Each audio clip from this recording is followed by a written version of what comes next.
सभी साथियों को राम राम। मैं आप में से आपका साथी मास्टर बलराज सिंह आपका स्वागत करता हूं। और आज हम गांव कमोपुरा में अपने साथी महेंद्र अग्रवाल जी के पास और इंदिराज जी के पास पहुंचे हैं। सदस्यता अभियान चलाया हुआ है और साथियों के हाल चाल भी जान रहे हैं। और देखिए हमारे क्रांतिकारी साथी कितना पसीना निकाल रहे हैं, आप देख सकते हैं। हाँ जी, ये मेरे साथ टीम में है सैन सरपाल जी, फॉरेस्ट विभाग के पूर्व जिला प्रधान। ये हमारे देसी राज महेंद्र सिंह जी, और ये हमारे साथी हैं इंदिराज जी, फॉरेस्ट विभाग से है साथी। हाँ जी महेंद्र सिंह जी, जो आपको हम मिलने आए और जो सदस्यता अभियान चला रखे और जो संगठन के आंदोलनों के बारे में आप क्या कहना चाहेंगे? बच्चे आपकी तकड़ी मेहनत है कि इस समय में भी आप लगे हुए हो, और जबकि जिसको जरूरत है कर्मचारी वर्ग को, खैर आप तो पेंशन की तरफ से है। सभी साथियों को राम राम। मैं आप में से आपका साथी मास्टर बलराज सिंह, जिला प्रधान रिटायर्ड कर्मचारी संघ। हम सदस्यता अभियान में करनाल ब्लॉक के कुलपुरा गांव में पहुंचे हैं। तो मेरे साथ टीम में हैं हमारे साथी सैन सरपाल जी, जिला प्रधान फॉरेस्ट विभाग, और हमारे महेंद्र सिंह जी पब्लिक हेल्थ से बहुत क्रांतिकारी साथी रहे हैं। हाँ सर, बताइए क्या कहना चाह रहे थे आप?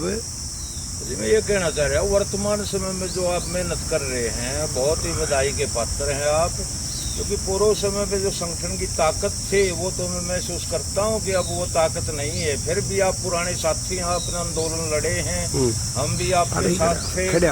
वो दिन तो याद आते हैं, हाँ वो दिन तो बहुत याद आते हैं जब संघर्ष और उस संघर्ष के अंदर हर प्रकार की बाधाएं झेलते हुए हमने कर्मचारी वर्ग को जो हक दिलवाए, जो वर्तमान सरकार उन पूर्व में दिलवाए हुए हकों को छीन रही है, लगातार छीन रही है।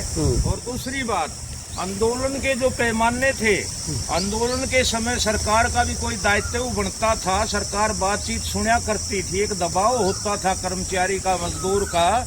लेकिन वर्तमान जो सरकार है ये किसी प्रकार का दबाव नहीं मानती, और जहाँ कहीं आवाज को, जायज मांग को लेना चाहते हैं और सरकार के पटल पर रखना चाहते हैं, सरकार का कोई नुमाइंदा बात सुनने की बजाय आज तो लगातार पिछले 10-15 साल से, हालांकि ये काम हुड्डा सरकार में भी जींद से राज रानी टीचर की हत्या जो रोहतक के अंदर हुई उसको भी देखा, उसका भी हिसाब किताब देखा, उसने भी शुरू कर दिया था ये लाठीचार्ज।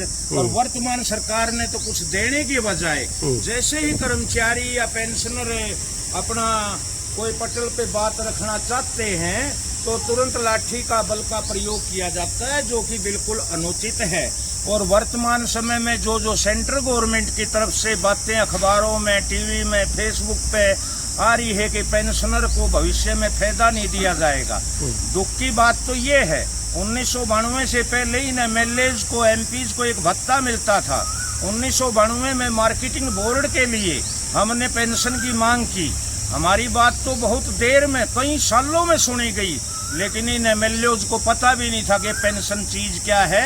इन्होंने पता चला, संगठन ने मांग करी और इनको पता चला 1992 में MLA MP की पेंशन शुरू करी और अपने भत्ते बढ़ाने शुरू करे, अपना वेतन बढ़ाया। वेतन नहीं, पहले भत्ते उठते थे, तो इन्होंने अपना वेतन बढ़ाया, जो वेतन आज राष्ट्रपति के बराबर चलेगा, जबकि राष्ट्रपति के बराबर कोई वेतनमान नहीं ले सकता, देश का सबसे बड़ा प्रमुख व्यक्ति होता है। लेकिन इन MLAs MP ने अपने भत्ते, जहाज के खर्चे और अन्य खर्चे, टेलीफोन का खर्चा, आज टेलीफोन 399 में एक महीने का रिचार्ज होता है, और इन लोगों को एक महीने के 15-15 हजार रुपये कार का अलग से, आम जनता से इन्होंने कुछ नहीं लेना देना। आज वो दिन याद आते हैं जो स्वतंत्रता के थे। ऐसा लगता है अंग्रेजों से भी बड़ी गुलामी आ गई। टैक्स अंग्रेज लगाया करते थे, उस टैक्स के चक्कर में ही केवल मात्र अंग्रेजों को यहाँ से भगाया गया था।